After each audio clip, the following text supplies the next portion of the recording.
The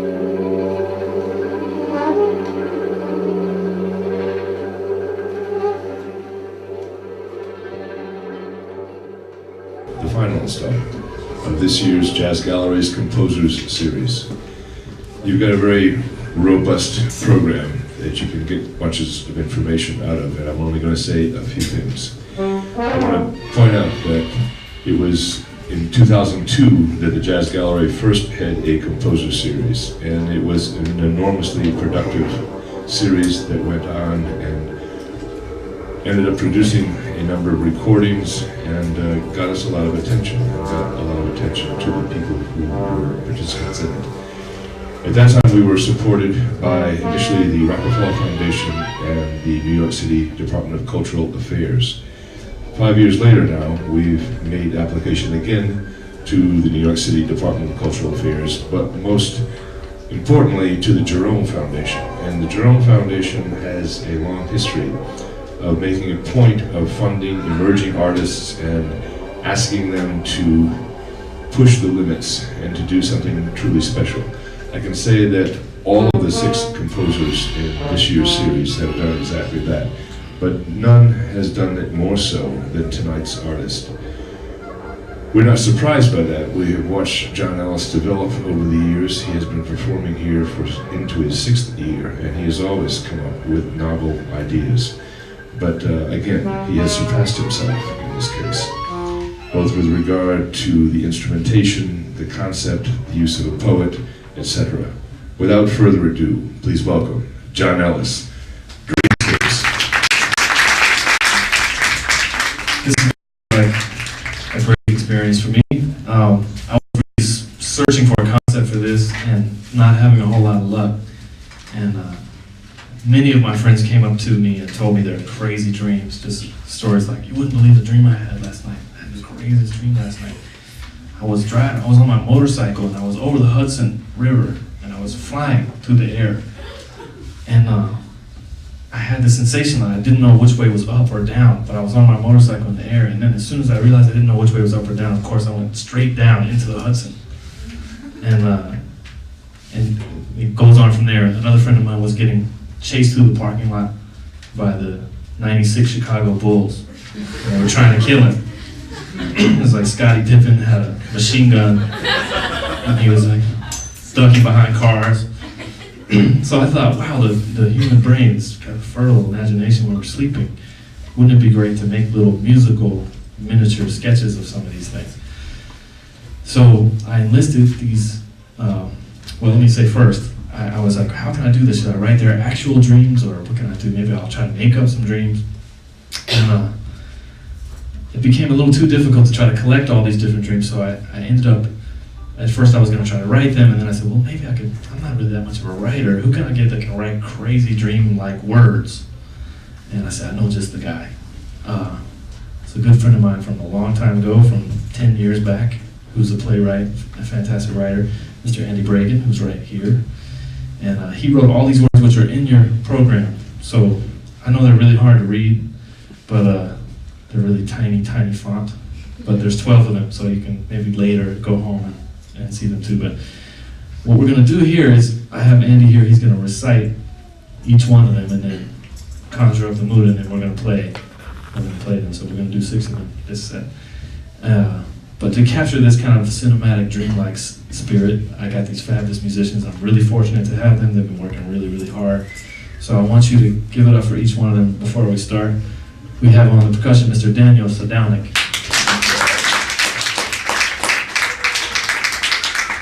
On the tuba, Marcus Rojas. Yeah. On the violin, Hiroko Taguchi.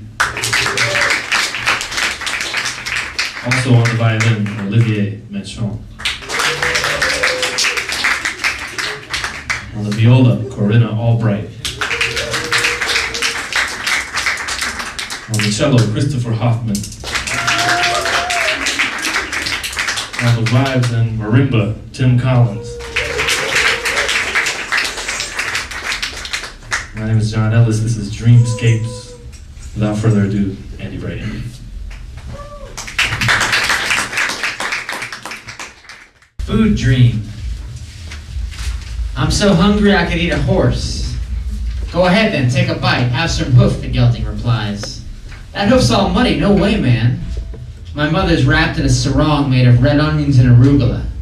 She's attacking a giant purple tomato with a paring knife, trying to extract my father from it as he's stucking it up to his shoulders and sinking fast. Forget the horse, I want chocolate. Sickly sweet white chocolate. I dive into an ocean of it. Hey, can I lick you clean, the girl asks. Only if I can do you too. Her tongue's rough like a cat, and it stings a bit as she laps me up. From across the track I hear a wail. Andrew? Shit, this was getting fun. Help your father, he's disappearing. And it's true. All I can see is the top of his bald head. I take a running start, dive into the tomato. Splat! I grab hold of a juicy leg and start to gnaw on it. It's delicious. It's all I can do to stop chewing. I give a yank and out he comes, sticky but not much the worse for wear. Come on, Dad, let's go. Time for lunch.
Hi, this is Francesse, and we are here with Andy Bragen. Where did you get all the inspiration for all this wonderful imagery you have for us tonight?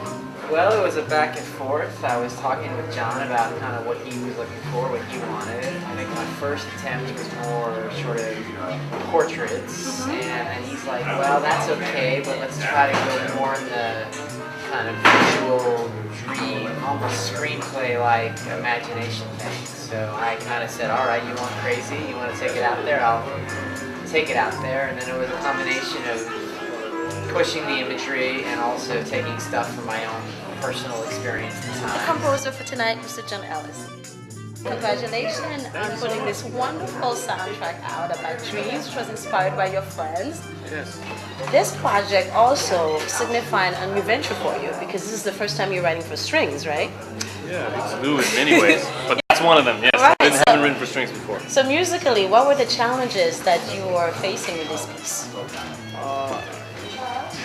This whole concept, this whole project was challenging in many, many ways. Writing for strings, basically one of the biggest challenges was orchestration, Okay. of which strings is only one part. There was also the tuba, there was also the vibes. I had percussion instead of drums.